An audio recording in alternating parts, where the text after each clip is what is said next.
ओम श्री साई राम। साई प्रेम वाणी के हमारे आज के प्रसारण में आप सबका हार्दिक स्वागत है। आज हम आप सबके लिए लेकर आए हैं सुमधुर कार्यक्रमों की मनमोहक कड़ी।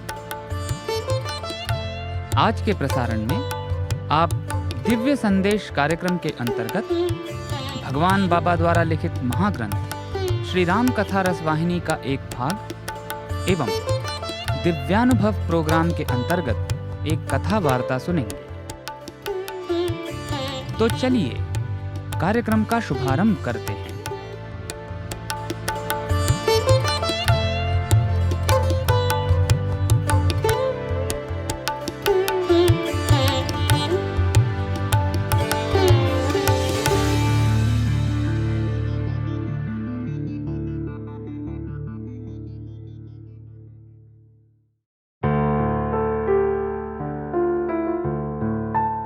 अब प्रस्तुत है हमारा प्रोग्राम दिव्यानुभव। आज इसके अंतर्गत हम श्री ऋतुराज जी महाराज द्वारा भगवान के समक्ष सन 2010 के मार्च महीने में प्रस्तुत किए गए श्रीमद् भागवत सप्ताह का एक भाग सुनेंगे।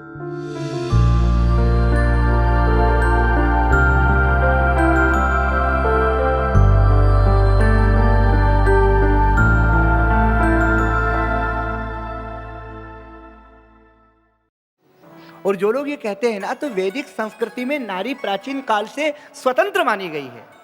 हमारे यहाँ तो स्वयंवर का विधान था, जिसको चाहो, जो वीर हो, जो बहादुर हो, उसको चुनो। लेकिन बीच में कुछ ऐसी स्थितियां आईं कि घूंघट प्रथा शुरू हुई। भारत में नारी स्वतंत्रता भी रही है, लेकिन भारत में नारी पुरुष दोनों के लिए स्वतंत्रता का विधान है, स्वच्छंदता का विधान नहीं है। हाँ, बहू जब अपने ससुर को देखकर हल्का सा सर ढकती है तो वो कोई नारी परतंत्रता नहीं है, वो ससुर के प्रति बहू का सम्मान है ना।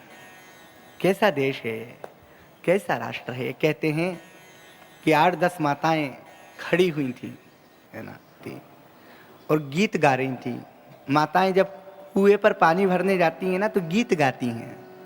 गांव में जब माताएं जाती हैं तो क्या करती, घड़े पे घड़ा रख लेती हैं, घड़े गिरते नहीं, और गीत गाते हुए पानी खींचती हैं, गीत गाते हुए घड़े को सर पर रखती हैं, गीत गाते हुए घर तक आती हैं, कोई भगवान का नाम लेते हुए। और गीत भी अलग अलग। एक गीत है ना कि धीरे चलूं तो मेरी सासू लड़त है, ओ जल्दी चलूं तो छलके गगरी। धीरे चलूं तो मेरी सासू लड़त है, ओ जल्दी चलू तो छल के गगरी। अरे जमुना किनारे पेड़ कदम को डाल पकड़ भर लाऊं गगरी। राधे श्याम साईं राम, साईं राम, साईं राम। नंद को लाल बड़ो नटखट है, बाह पकड़ फोड़े मटकी। नंद को लाल बड़ो नटखट है, बाह पकड़ फोड़े मटकी। बच बच के मैं घर में जाऊं, आयो री देखो सांवरियो। राधे श्याम साईं राम। ऐसे ही माताएं गीत गा रही थी। अब गीत गा रही थी तो एक से पूछा कि तुम्हारा लड़का क्या है? बोले मेरा लड़का बहुत बड़ा पत्रकार है। अच्छा, है ना। एक से पूछा तुम्हारा लड़का? बोले बहुत बड़ा डॉक्टर है। तुम्हारा लड़का? बोले बहुत बड़ा संगीतज्ञ है। अच्छा, तुम्हारा लड़का? बोले अरे मेरा लड़का तो बहुत बड़ा विद्वान है। एक अम्मा बेचारी पीछे खड़ी थी चुपचाप। पूछा आपका लड़का? जी मेरा लड़का श्रमिक है, श्रम करता है। श्रम करना अच्छी बात है, काम करो, गेती चलाओ। जो काम करता है इज्जत उसकी है, मांगने वाले की कोई इज्जत नहीं है। जो कर्म करता है इज्जत उसकी है। कोई खेत में काम कर रहा है, काम करने में कैसी शर्म। हमारे देश में कहते हैं ना ये मजदूर है, हमारे देश में सोसाइटी को बांट दिया भारत में ना। वो क्या है, ये हाई सोसाइटी है, मिडिल क्लास है और ये लो क्लास है। कौन किस क्लास का है? सबकी क्लास एक ही है। सब लकड़ियों में ही जाने हैं, लकड़ी में ही जलने हैं। बात दूसरी है, कोई आम की लकड़ी में जल जाएगा, कोई चंदन की लकड़ी में जल जाएगा, पर होना सबको राख है। सबकी तीन ही क्लास हैं। गाड़ दोगे तो कीड़े बन जाएंगे, फेंक दोगे तो जीव जंतु खा जाएंगे, जला दोगे तो राख बन जाएगा। इसके अलावा कौन सी क्लास है? दो माताएं खड़ी थी, एक ने कहा मेरा लड़का डॉक्टर है, एक ने कहा मेरा लड़का वकील है, एक ने कहा मेरा लड़का पत्रकार है, एक ने कहा मेरा लड़का संगीतज्ञ है। एक से पूछा, बोले मेरा लड़का श्रमिक है, श्रम करता है। अब देखिए चारों पांचों माताओं ने अपने अपने घड़े उठाए, चारों चलने लगी। डॉक्टर भी निकल गया, वकील भी निकल गया, संगीतज्ञ ने भी देखा कि उसकी माता जल भर रही है, वो भी निकल गया, विद्वान भी निकल गया। लेकिन इस श्रमिक की माँ ने जैसे ही वो घड़ा उठाया और सर पे रखने लगी, उसका वो लड़का आ गया और दौड़ कर आया, बोला माँ मैंने कितनी बार तुझसे मना किया है कि यहाँ पानी भरने मत आया कर, अब तेरी अवस्था पानी की नहीं रही। आज मैं भूल गया था, नहीं तो सुबह मैं मजदूरी पर जाने के पहले, श्रम पर जाने के पहले बहुत जल्दी सुबह पानी भर कर जाता हूँ। देख माँ अब तेरी उम्र नहीं है पानी भरने की। उसने माँ से घड़ा छीना, सर पर रखा, उस माँ ने कहा ये मेरा लड़का है। एक बार कहीं वृद्धाश्रम का उद्घाटन हो रहा था तो सबको बोलने का मौका मिला, अपने को भी बोलने का मौका मिला। भारत के बाहर की बात है, हॉलैंड की बात है। एक वृद्धाश्रम में हम संबोधित कर रहे थे तो वहाँ पे एक सज्जन कह रहे कि पूरे विश्व में वृद्धाश्रम बनने चाहिए और भारत में तो वृद्धाश्रमों की संख्या बहुत कम है, भारत में बहुत वृद्धाश्रमों की आवश्यकता है, खूब सारे वृद्धाश्रम बनने चाहिए, ये बनना चाहिए, ऐसा होना चाहिए, वैसा होना चाहिए। पूरे विश्व को वृद्धाश्रमों की बहुत आवश्यकता है। फिर अपने को बोलने का मौका मिला। जब हम बोलने आए तो हमने कहा भगवान श्री सत्य साईं बाबा जी से, यानी भगवान से मेरी प्रार्थना है। उस समय स्वामी के संपर्क में, भगवान के संपर्क में तो सनातन है, लेकिन इस अवतार के संपर्क में हम नहीं आए थे, तब की बात है। तो जब हम बोलने गए, एम्स्टर्डम की बात है, तो हमने कहा कि प्रभु से प्रार्थना है पूरी दुनिया के वृद्धाश्रम बंद हो जाएं। फिर कोई जवान लड़का या लड़की अपने बूढ़े माँ बाप को घर से बाहर न निकाले और फिर किसी वृद्ध माता पिता को वृद्धाश्रम का आश्रय न लेना पड़े। दुनिया में जितने वृद्धाश्रम है सब बंद हो जाएं। वृद्धाश्रम इसलिए चल रहे हैं क्योंकि अपने बच्चे अपने माता पिता को छोड़ते जा रहे हैं। दीवारें बढ़ती जा रही हैं, बाहर भी और भीतर भी। इसलिए भगवान का ये जो अवतार है ना, ये वृद्धाश्रमों को मिटाने के लिए है, रोगियों के सहायतार्थ है, संस्कारहीनों को संस्कार देने के लिए है और पूरे विश्व को यह आचरण देने के लिए है कि माँ क्या होती है। भगवान कितने दयालु हैं। हम तो माँ ईश्वर अम्मा सप्ताह मनाते हैं ना। संगठन में हमने भी सप्ताह में अनेक जगह भागवत की है, ईश्वर अम्मा सप्ताह में। हाँ, भगवान ने माँ को वचन दिया कि गांव में रहूंगा तो गांव में रहे, सार्वजनिक रूप से मातृभाषा को बोलूंगा तो बोलते हैं। वास्तव में कभी भी संस्कृति मत छोड़ो। लोगों को धोती पहनने में शर्म आती है। हम लोग जब कहीं खड़े रहते हैं सार्वजनिक जगह, जो अपरिचित जगह होती, लोग गौर से देखते हैं। जैसे कोई हम लोग कोई कहीं बाहर से आए हों, एयरपोर्ट पर, रेलवे स्टेशन पर, लोग गौर से देखते हैं, अरे ये हमारी संस्कृति है। और वास्तव में दक्षिण भारत को प्रणाम है, कम से कम आज भी संस्कृति बचा रखी है। यहां लोग आज भी धोती पहनते हैं। कोई वस्त्र नहीं बचे, कोई चरित्र नहीं बचा। हम अपनी ही संस्कृति के साथ खिलवाड़ कर रहे हैं। कहते हैं कि स्वामी रामतीर्थ एक बार जापान में बच्चों को संबोधित करने स्कूल में गए तो जापान के बच्चों से पूछा कि ये बताओ इस संसार के भगवान कौन है। तो स्वामी राम को जापान के बच्चों ने कहा कि स्वामी जी संसार के सबसे बड़े भगवान गौतम बुद्ध हैं।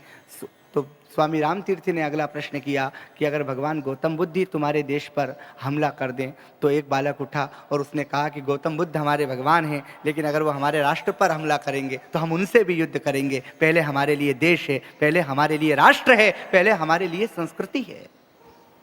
देश और देश के गौरव को बढ़ाया भगवान सत्य साईं बाबा ने। उन्होंने संस्कृति की महिमा सिखाई। संस्कृति क्या है? उन्होंने बताया कि साड़ी क्या है, धोती क्या है, मांग का सिंदूर क्या है। विवाहित माताओं को चाहिए कि मांग में सिंदूर डालें।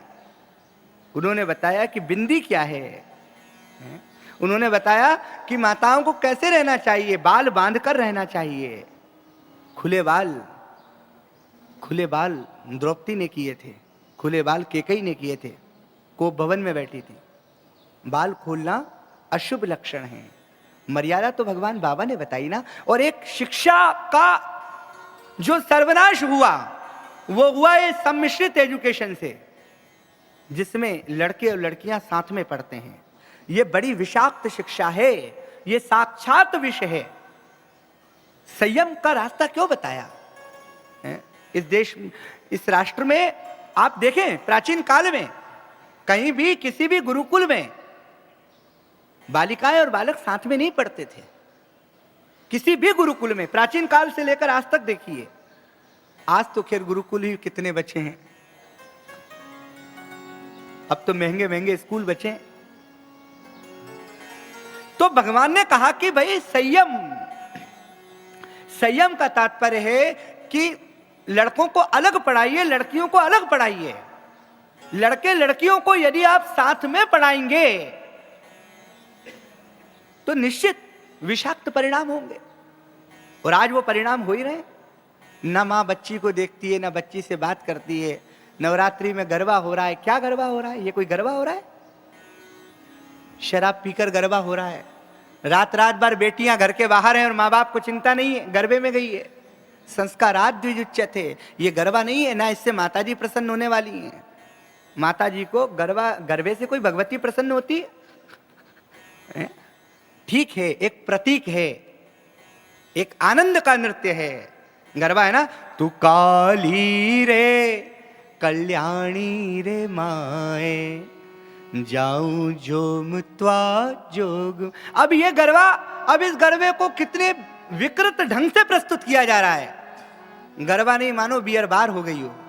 कितने अपवित्र और अशुद्ध कर दिया। हमारा एक सांस्कृतिक नृत्य था और वो भी एक प्रतीकात्मक था कि जितनी देर भगवती की ज्योति जले उतनी देर कुछ हमारी बेटियां, कुछ हमारी कन्याएं एकत्रित होकर माताजी के सामने गरबा कर लें, उतनी देर का था।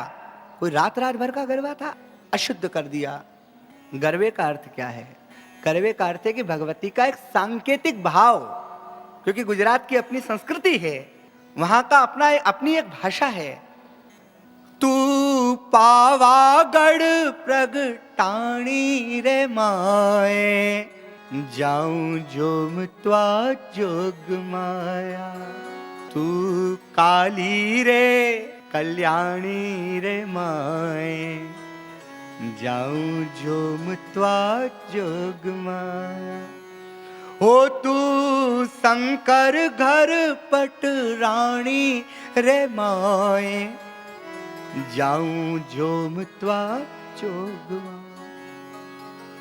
एक सांकेतिक उतनी देर का, लेकिन रात रात भर के गरबे चल रहे हैं। और हमारा प्रचार तंत्र जो बुरा हुआ ना वही दिखाता है ना। ये तो दिखाते हैं, भ्रष्टाचार दिखाते हैं, करप्शन दिखाते हैं, पर जो अच्छा हो रहा है वो नहीं दिखाते, जो श्रेष्ठ हो रहा है वो नहीं दिखाते। बुरा आप जरा सा कर दीजिए, ओहो तुरंत, और आप कितना ही श्रेष्ठ करिए। कभी भगवान के अस्पतालों को हमने किसी चैनल पे देखा अपने आप? कभी हम लोगों ने इतने बड़े स्तर पर पूरे विश्व में नारायण सेवा हो रही है किसी चैनल पर देखा अपने आप? नहीं देखा। लेकिन अश्लील नृत्य और नर्तकियों को सब लोग देखते हैं। बचाइए अपनी संस्कृति को। और भगवान का यह अवतार भारतीय संस्कृति को बचाने के लिए हुआ है। हमारी संस्कृति नष्ट होती जा रही है। भारत भूमि संकट में है, हमारा राष्ट्र संकट में है। बचाइए अपने आदर्शों को, माता पिता को घर में रखिए। 3 घर का भी 2 कमरे भी है ना, तो एक में अपन रहेंगे और एक में माँ बाप रहेंगे। माता पिता को मत छोड़िए, बचाइए अपनी संस्कृति को। संस्कार दीजिए अपनी बेटियों को कि बेटी विवाह के बाद मांग में सिंदूर डालो, गले में मंगलसूत्र पहनो, और सास कुछ कह भी दे तो सहन कर लो, वरना सास कहे कि ऐसी रोटी बेल, बहू कहेगी मैं ऐसी बेलूंगी। अरे सास कह रही ऐसी बेल दो तो ऐसी बेल दो। सामंजस्य, जिद मत करो। पहले माताएं जिद नहीं करती थी, घर बनाती थी। पहले आपको एक उदाहरण दें कि पहले क्या होता था छोटे छोटे गांव में, ये कि बहुत पहले की बात है, जब मेहमान आया करते थे ना, तो गांव से शहर, शहर क्या कहें टाउन कह लें, 1-8 लाख की आबादी वाले स्थानों को थोड़ा दूर हुआ करते थे, तो हाट 7 दिन में एक बार लगती थी। तो क्या करते थे लोग, चाय की पत्ती शक्कर सब खरीद कर लाते थे। अब मान लो अचानक कोई मेहमान आ गया, तो अब बहू तो खूब चाय बनाकर पीती है और पिलाती है ना, तो वो सास क्या करती थी, थोड़ी सी शक्कर थोड़ी सी चाय की पत्ती एक डब्बे में अलग रखती थी छुपा कर। अब कोई मेहमान आ गए, चाय की पत्ती खत्म, शक्कर खत्म, अब क्या करें, तो बहू घबराती है। तो मालवी में कहती है अबे कहीं करा, अबे कहाँ चला, अबे कहाँ से लेके आवा, अब कहाँ से लाए चाय की पत्ती, तो अब वहां मिलेगी इतनी दूर जाके। तो फिर सास आती है और वो डब्बा उठा कर लाती है, डब्बा खोलती है और कहती ये ले, अब बना, थोड़ा मैंने बचा रखा था। संस्कारात् द्विजुच्यते। और पता है रुक्मणी जी से हुए हैं प्रद्युम्न, रुक्मणी जी से हुए हैं प्रद्युम्न। प्रद्युम्न को शंबरासुर हर कर ले गया बाल्यकाल में, और जब शंबरासुर प्रद्युम्न को ले गया तो उसने समुद्र में प्रद्युम्न को फेंक दिया। कामदेव की पत्नी जो है ना, उसको भगवान शिव ने कहा था कि द्वापर में भगवान कृष्ण से जो पुत्र उत्पन्न होगा वही तेरा स्वामी होगा, है ना, वही तेरा स्वामी कहलाएगा। तो महाराज शंबरासुर प्रद्युम्न जी को हरण कर कर समुद्र में ले गया, समुद्र में फेंका। प्रद्युम्न जी को एक मछली ने निगल लिया, और वो कामदेव की पत्नी वो भोजन बनाने का कार्य करती है शंबरासुर के यहाँ पर। तो मछली आई, मछली को फाड़ा तो उसमें से एक बालक निकला। समझ गई कि ये तो मेरे स्वामी हैं, उन्हें अपने पास रखा। और प्रद्युम्न जी जब बड़े हुए तो उन्होंने शंबरासुर का उद्धार किया और अपनी पत्नी को लेकर द्वारिका आए, जामवंती के सांबादी हुए। बहुत अच्छा परिवार है भगवान का, बड़ा अच्छा परिवार है। द्वारिका में, द्वारिका की विशेषता क्या है, द्वारिका एक तो स्वर्णमयी है, सोने की है, और दूसरा द्वारिका के लोग बड़े धीर गंभीर हैं। द्वारिका के लोगों का आध्यात्मिक स्तर बहुत ऊंचा है। और चौथा, द्वारिका में कोई गरीब नहीं है। गरीब का मतलब किसी के मन में गरीबी नहीं है, हर व्यक्ति का मन खुला हुआ है, सब अच्छे मन के लोग हैं।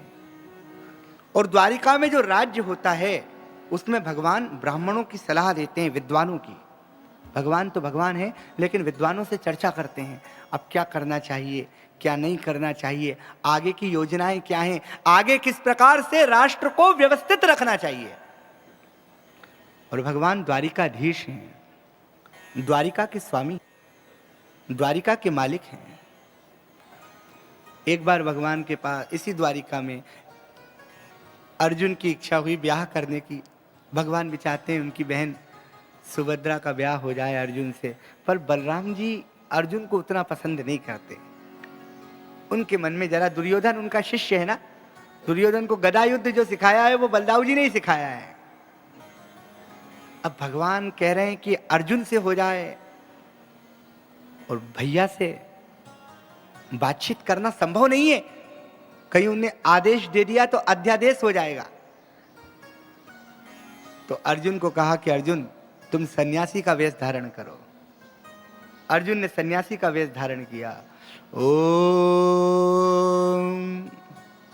विश्वानि देव सवितर दुरितानि परासुव यरभद्रं तन्न आसुव नारायणाय नारायणाय शिवशंकराय शिवशंकराय भिक्षान देहि भिक्षान देहि भिक्षान देहि। सन्यासी के वेश में अर्जुन द्वारिका आते हैं भगवान श्री कृष्ण की योजना से। तो बलदाऊ जी से भगवान कहते हैं कि अपनी बहन का ब्याह क्यों नहीं हो रहा है, इसका हाथ तो दिखवाओ। बलदाऊ जी कहते हैं हाँ हाथ तो दिखवाएं, पर अपने राज्य में कोई ज्योतिषी कहाँ है? भाई दिखवाएं तो सही, पर किसी ज्योतिषी का होना भी तो जरूरी है। तो भगवान क्या कह रहे हैं पता है? एक ज्योतिषी आए हैं हस्तिनापुर से, आप कहें तो उन्हीं को हाथ दिखवा दें, ठीक है कोई दिक्कत नहीं। बोले भैया अब मैं नहीं ले जाऊंगा, आप ही लेकर जाओ, मैंने तो उनका नाम सुना है, कीर्ति सुनी है, बहुत बड़े ज्योतिषी हैं। बोले नाम क्या है? कहा ज्योतिषाचार्य स्वामी अर्जुनानंद सरस्वती। अच्छा जाओ। अर्जुन को लेकर जैसे ही बलदाऊ जी आते हैं तो अर्जुन पहले तो रुक्मणी का चेहरा देखते हैं, फिर हाथ देखते हैं, फिर कहते हैं राहु भी अच्छा है, केतु भी अच्छा है, बुध भी अच्छा है, शुक्र भी अच्छा है, सारे ग्रह नवांश में भी स्वराशिस्थ हैं, उच्च के हैं, शुभ ग्रहों की दृष्टि है ना, सारे ग्रह अनुकूल हैं। बस आप थोड़ा सा दूर जाइए, मैं इस बालिका को कोई निवारणार्थ कोई मंत्र देता हूँ। बलदाऊ जी ने कहा यहीं दे दो ना, तो बोले यहीं दे देते हैं। बलदाऊ जी को हल्का सा धक्का मारा अर्जुन ने, सुभद्रा को रथ पर बिठाया और रथ पर लेकर हस्तिनापुर चले गए। भगवान की इच्छा से सुभद्रा से विवाह किया अर्जुन का। अर्जुन से भगवान ने एक रिश्ता जोड़ा। भगवान का और अर्जुन का बड़ा गहरा रिश्ता है, इसलिए अर्जुन का नाम है गुडाकेश। गुडा यानी निद्रा, जिसने निद्रा को जीत लिया उसका नाम है गुडाकेश। और भगवान का नाम है ऋषिकेश। ह्री विलेखनी धातु से ये शब्द बना है ऋषिकेश, यानी भगवान अंतस में गहरा खोदते हैं और गहरा खोद कर भगवान एक बीज बो देते हैं प्रेम का, इसलिए भगवान का नाम है ऋषिकेश। अर्जुन का नाम है गुडाकेश। इतनी कृपा की भगवान ने, कितनी करुणा की भगवान ने। अर्जुन का ब्याह अपनी बहन से कराया।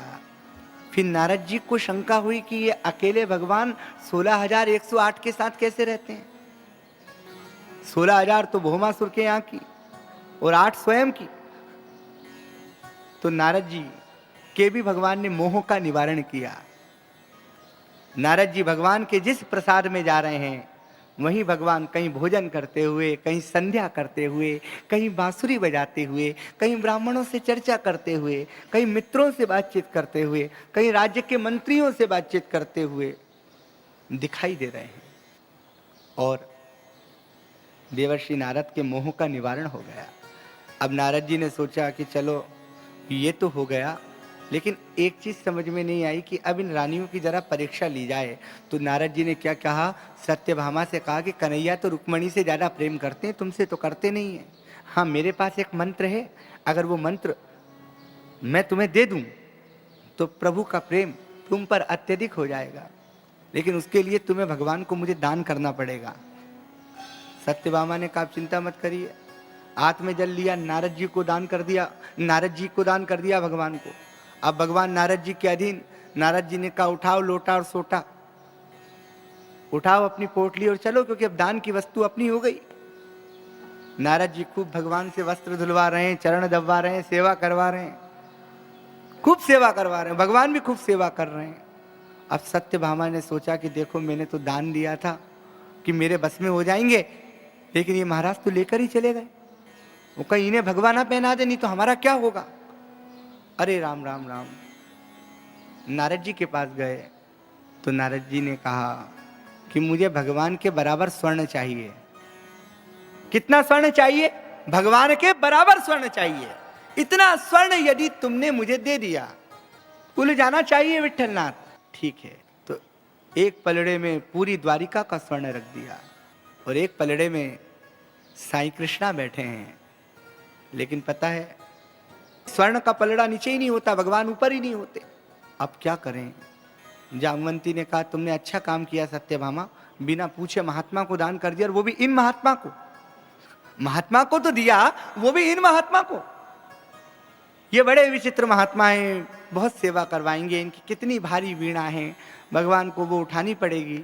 अब तो भगवान नारद जी आगे, अब नारद जी की वीणा नारद जी के हाथ में नहीं, भगवान के हाथ में।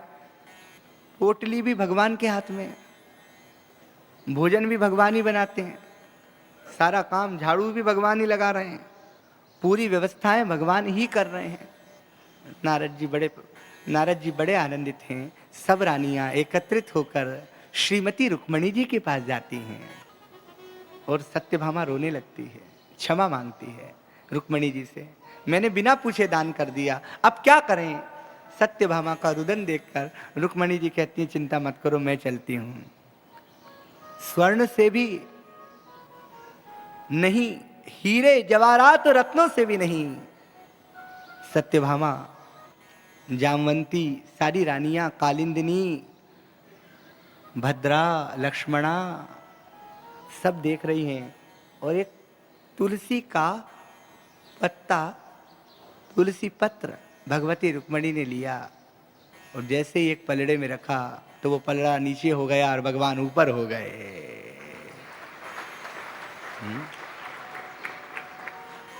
इसलिए ये भी भगवान की अनन्य भक्त हैं, श्रीमती तुलसी जी।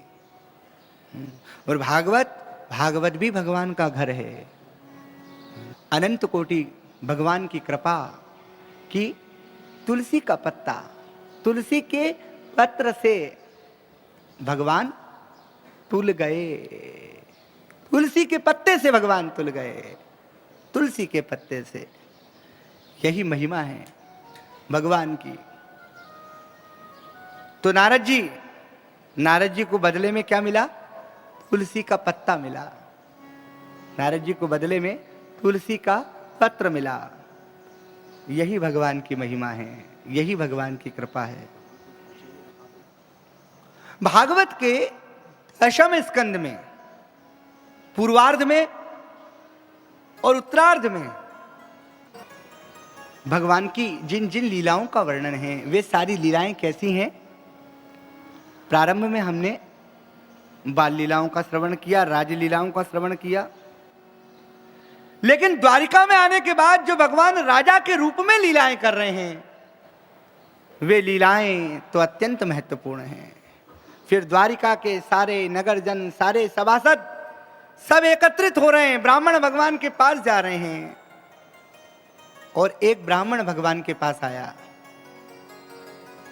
और भगवान से बोला, पहले अर्जुन के पास गया, अर्जुन से कहा कि मेरे पुत्र होते हैं और मर जाते हैं, समाप्त हो जाते हैं, मैं क्या करूं? अर्जुन ने कहा कि मैं तो साधारण व्यक्ति हूं, स्वयं भगवान यहां विराजमान हैं, स्वयं परात्पर नारायण यहां विराजमान हैं। तो अब ब्राह्मण देवता आपके पुत्र की रक्षा भगवान ही करेंगे, और हम सब की रक्षा भगवान ही तो कर रहे हैं। इसलिए भगवान से प्रार्थना कीजिए, भगवान बाबा से, बाबा इन चरणों की, साईं इन चरणन की, बाबा इन चरणन की, साईं इन चरणों की। गर धूल जो मिल जाए, गर धूल जो मिल जाए, सच कहता हूँ मेरी, सच कहता हूँ मेरी, तकदीर बदल जाए, तकदीर बदल जाए, बाबा इन चरणों की, साईं चरणों की। सुनते हैं तेरी रहमत, दिन रात बरसती है। सुनते हैं तेरी रहमत, दिन रात बरसती है। सुनते हैं तेरी रहमत, दिन रात बरसती है। सुनते हैं तेरी रहमत, दिन रात बरसती है। एक बूंद ही मिल जाए स्वामी, एक बूंद जो मिल जाए, बस बूंद ही मिल जाए, बस बूंद ही मिल जाए। मन की कली खिल जाए, मन की कली खिल जाए। साईं इन चरणों की, बाबा इन चरणों की। ये मन बड़ा चंचल है बाबा, कैसे तेरा भजन करूं। ये मन बड़ा चंचल है, कैसे तेरा भजन करूं। ये मन बड़ा चंचल है, कैसे तेरा भजन करूं। ये मन बड़ा चंचल है, कैसे तेरा भजन करूं। बाबा जितना इसे समझाऊं, जितना इसे समझाऊं, जितना इसे समझाऊं, जितना इसे समझाऊं, उतना ही मचल जाए, उतना ही मचल जाए। साईं इन चरणों की, बाबा इन चरणों की, बाबा इन चरणों की। अब जब ब्राह्मण अर्जुन के पास गया, अर्जुन ने कहा मुझसे कुछ होने वाला नहीं है, भगवान से कहो। फिर भगवान अर्जुन को साथ लेकर अनेक लोक, अनेक दिशाएं पार कर कर एक विचित्र लोक में जाते हैं और वहां जाकर भगवान ब्राह्मण के पुत्र को वापस लेकर आते हैं, पुनः लेकर आते हैं। भूमा भगवान की जय। जो भूमि के स्वामी है ना, उनको भूमा भगवान कहा जाता है।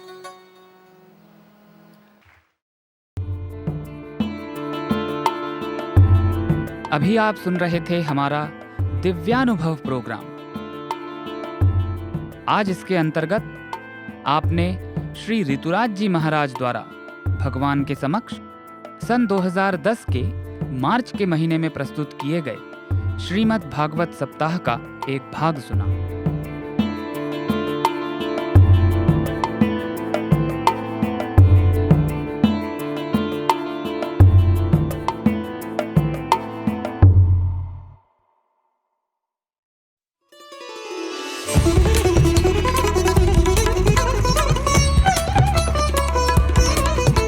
आप सुन रहे हैं रेडियो साईं प्रशांति निलयम से हिंदी प्रसारण साईं प्रेम वाणी।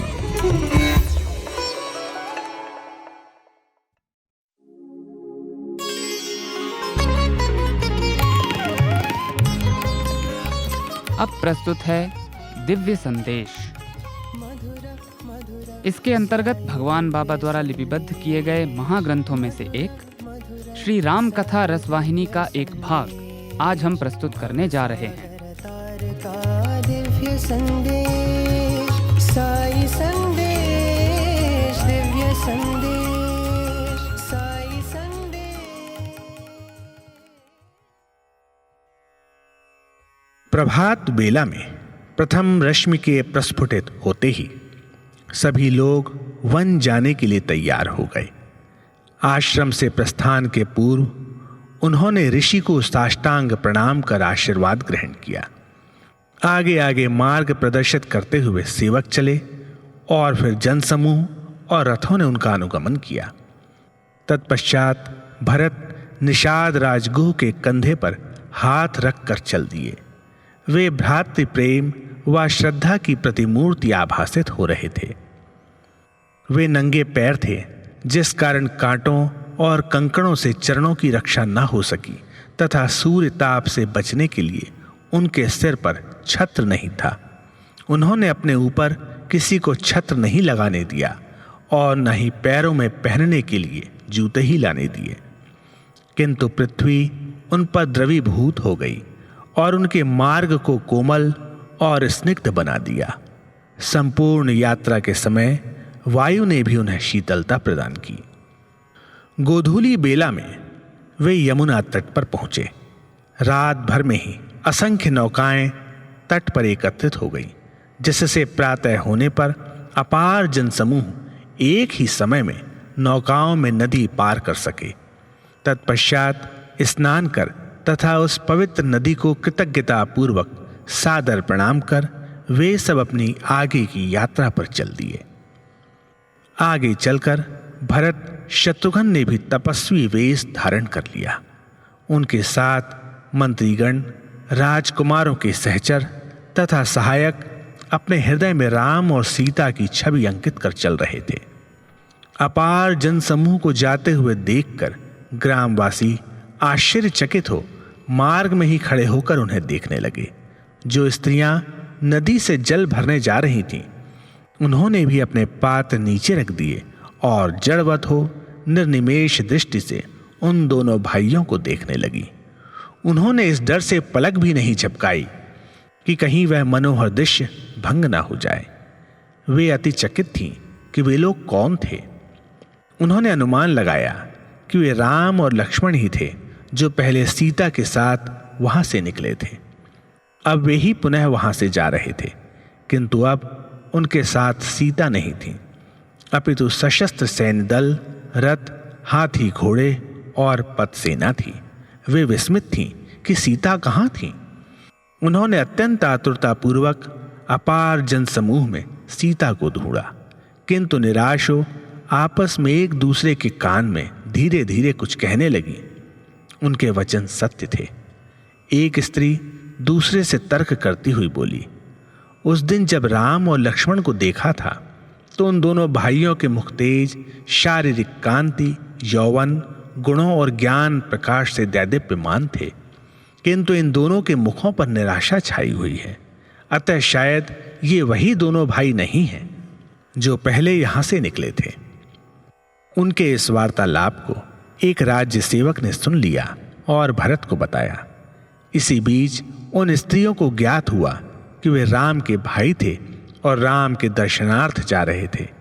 इस पर एक उग्र प्रकृति वाली स्त्री क्रोधावेश में आक्रोश सहित बोली, इस व्यक्ति को देखो, पिता द्वारा प्रदत्त राज्य पर शासन करते हुए भी यह सशस्त्र सैन्य दल सहित अपने भाई के दर्शनार्थ जा रहा है। क्या इसे लज्जा नहीं आती? इस बात पर एक अन्य स्त्री उसे रोक कर बोली, बहन, ऐसा मत कहो। हमारे राजा दशरथ की संतान इतनी कठोर हृदय वाली कदापि नहीं हो सकती। वह अवश्य ही सेना सहित राम से पुनः राज्य सम्मान स्वीकार करने की प्रार्थना कर उन्हें अयोध्या वापस लाने के लिए जा रहा होगा। तीसरी स्त्री ने इस मत पर अपनी स्वीकृति प्रकट की। उसने कहा, हाँ, कौन जानता है कि पृथ्वी पर किस सर्प का कौन सा बिल है।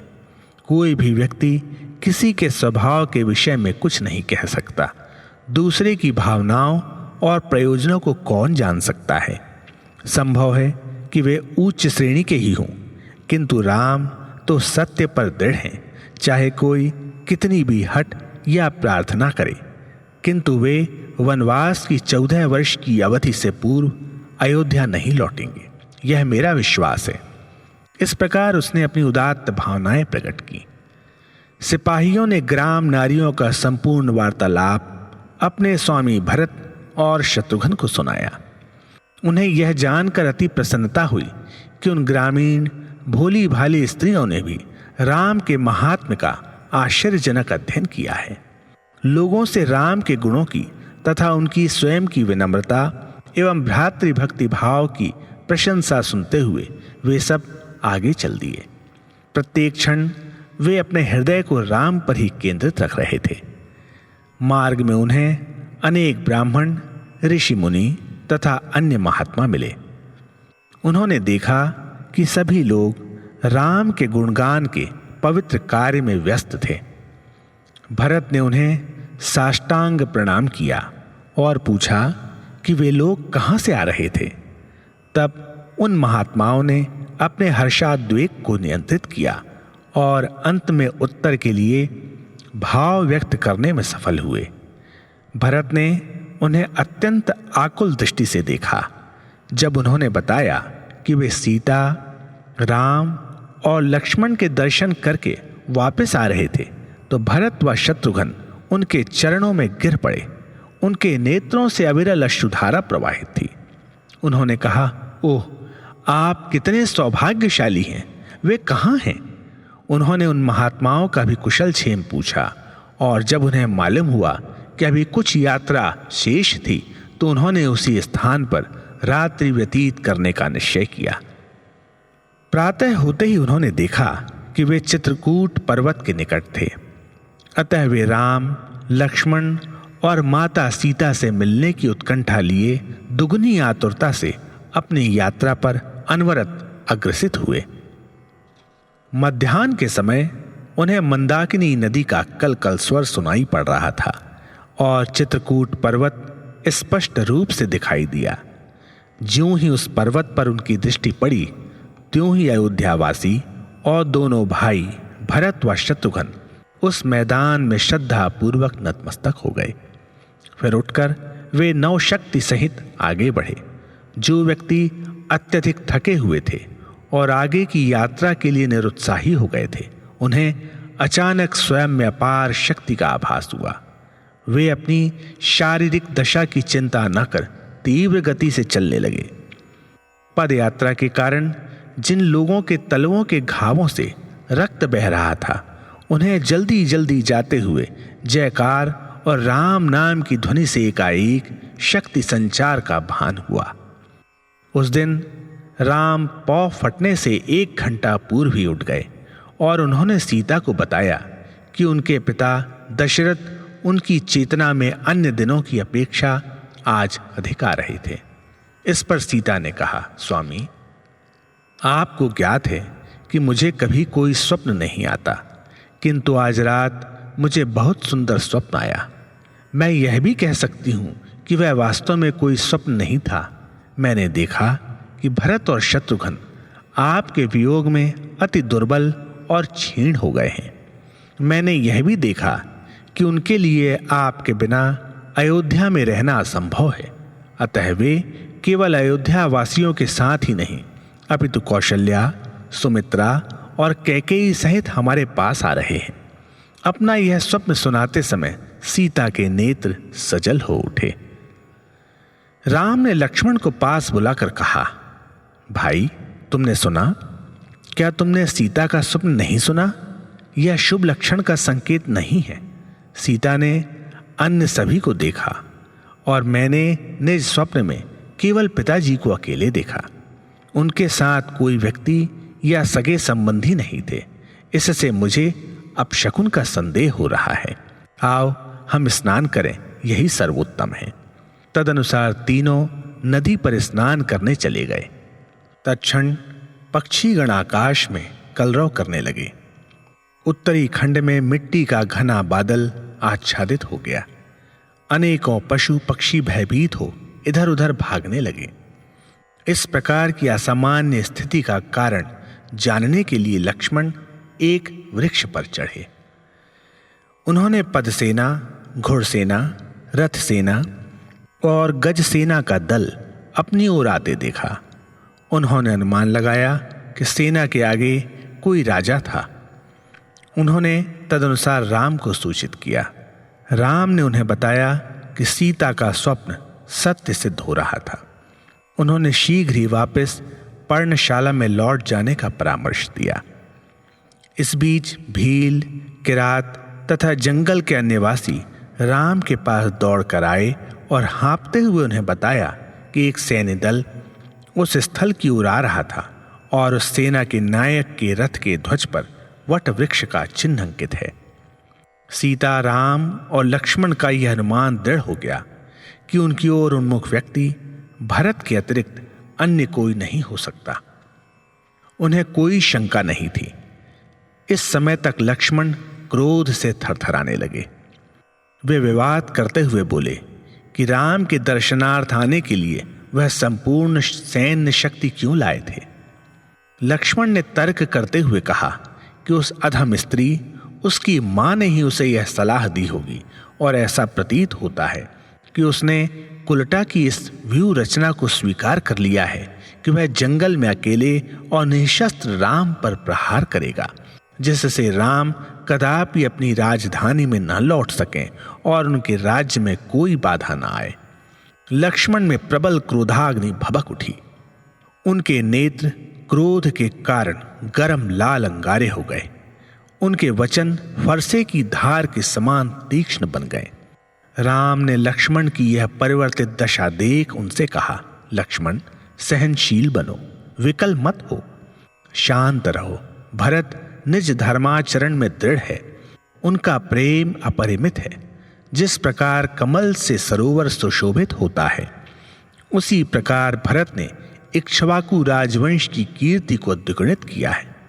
अतः इस प्रकार के विशुद्ध एवं विमल व्यक्ति पर आक्षेप लगाना उचित नहीं है। इस प्रकार भरत के प्रयोजनों तथा विचारों की वास्तविक प्रकृति बताते हुए राम लक्ष्मण के प्रज्वलित क्रोध का शमन करने में सफल हुए। तत्काल ही भरत ने स्वयं किसी जंगलवासी द्वारा यह संदेश पहुंचाया कि वह अपने भाई शत्रुघ्न, सेवकों और अनुयायियों सहित राम के दर्शनार्थ आए थे। राम ने जब यह सुखद समाचार सुना तो वह अति प्रफुल्लित हो गए। शरद ऋतु में सरोवरों की भांति राम के कमल नेत्र सजल हो उठे।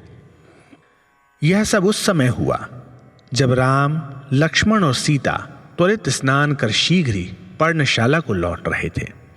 भरत ने उन्हें कुटी में प्रवेश करते हुए देखा। उनकी वेदना फूट पड़ी और वे अत्यधिक व्यथित हो राम राम पुकारने लगे। वे गहन व्याकुल हो राम के चरणों में गिर पड़े और फूट फूट कर रोने लगे। राम के वियोग से पीड़ित भरत को लक्ष्मण ने देखा और उन्होंने अनुभव किया कि भरत के प्रति उनका अनुमान बिल्कुल गलत था। उनमें अपार पश्चाताप था। दुख के बोझ से उनका मस्तक झुका हुआ था। भरत एवं शत्रुघ्न सहित उनके नेत्रों से विपुल अश्रुधारा प्रवाहित थी। राम ने अपने भाइयों को भूमि से उठाते हुए उन्हें शांत होने एवं दुख का शमन करने को कहा। जब राम उन्हें शांत कर रहे थे तो उसी समय कौशल्या, सुमित्रा व कैकेयी रानियां, मंत्रीगण, राजगुरु वशिष्ठ, पंडित, अयोध्यावासी और सशस्त्र सैन्य दल के सभी सैनिक राम के पास आए और उनके दर्शन कर हर्ष विषाद से ओतप्रोत हो गए। अपने प्रिय राजकुमार के दर्शन से उन्हें अत्यधिक आनंद प्राप्त हुआ, किंतु साथ ही राम को कुटी के पास तपस्वियों के वेश में देखकर दुख पूर्णतः समाप्त नहीं हुआ। वे शोकग्रस्त हो अत्यधिक विलाप करने लगे। उनके नेत्रों से दुख एवं कृतज्ञतापूर्ण अश्रु प्रवाहित हुए। उनके विदीर्ण हृदयों से प्रस्फुटित राम राम की पुकार से पृथ्वी और आकाश गूंज उठे। राम ने उनसे अति नम्रता और मधुरता पूर्वक बात की तथा उन्हें अपनी भाव विभलता को नियंत्रित करने के लिए कहा। तत्पश्चात राम माताओं की ओर गए, किंतु उनके लिए वह दुर्भाग्य एवं दुख का दृश्य असहनीय था। उन्हें अपने पिता की मृत्यु का समाचार जानकर अति गहन शोक हुआ, किंतु उन्होंने तुरंत ही स्वयं को शांत कर लिया। उन्होंने लक्ष्मण को समीप बुलाकर उन्हें वास्तविकता बता दी। राम ने सोचा कि लक्ष्मण को संपूर्ण वृत्तांत से परिचित कराना उचित होगा, अतः उन्होंने राजभक्त मंत्री सुमंत्र से लक्ष्मण को समस्त वर्णन सुनाने एवं अयोध्या के शासन कार्य के विषय में बताने को कहा। इस पर दुखाभिभूत सुमंत भूमि पर गिर पड़े। उठते हुए वह क्रंदन करते हुए बोले, लक्ष्मण, अब हम दशरथ को कहां प्राप्त कर सकते हैं? राम, सीता एवं आपके वियोग में वे शोकाग्नि की प्रचंड शिखाओं से भस्मीभूत हो गए। अयोध्या नगरी जंगल में परिणत हो गई। चारों ओर दुख के बादल मंडरा रहे हैं। प्रत्येक स्थान पर विलाप सुनाई देता है।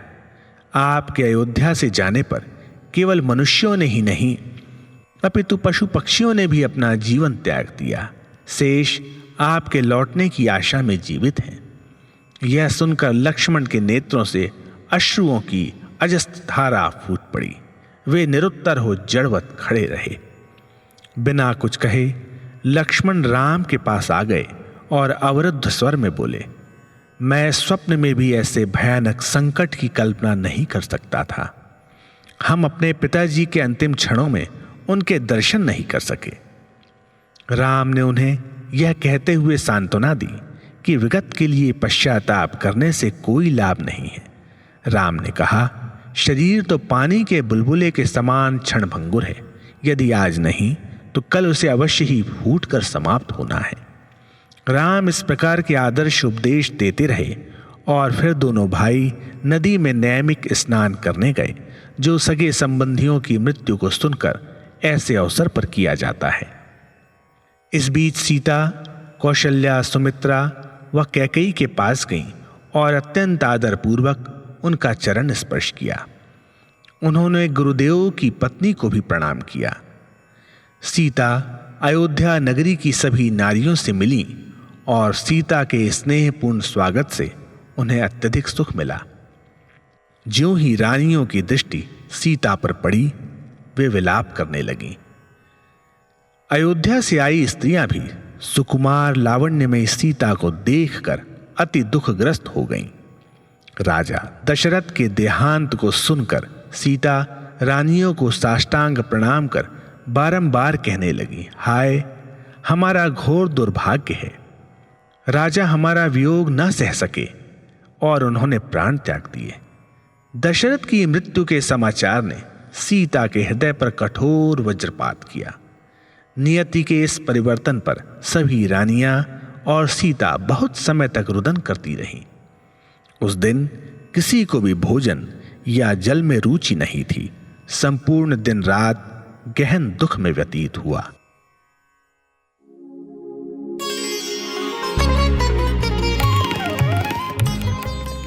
अभी आप सुन रहे थे दिव्य संदेश। आज आपने भगवान बाबा द्वारा लिपिबद्ध किए गए महाग्रंथों में से एक श्री राम कथा रसवाहिनी का एक भाग सुना।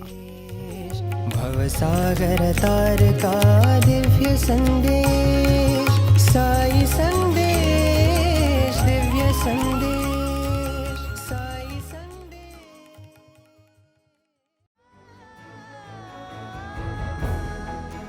प्रेम रस से सराबोर साई प्रेम वाणी का ये प्रसारण यहीं समाप्त होता है। उम्मीद है हमारा आज का कार्यक्रम आपको पसंद आया होगा। अपने सुझावों को हम तक जरूर भेजें। हमारा व्हाट्सएप नंबर है 9393 258 258 93 93 258 258। हिंदी भाषा में हमारी ये सभी प्रस्तुतियां YouTube पर भी उपलब्ध हैं। इन्हें वहां देखने या सुनने के लिए हमारे YouTube चैनल को सब्सक्राइब करें और कमेंट बॉक्स में अपने सुझाव देना ना भूलें।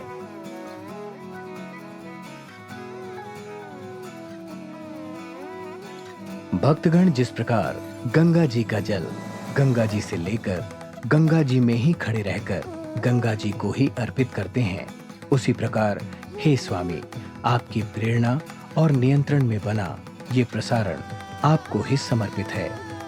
हम आपसे ऐसे ही शुभ अवसर पाते रहें, इसी कामना के साथ ये प्रसारण समाप्त करते हैं। धन्यवाद और सप्रेम साई राम।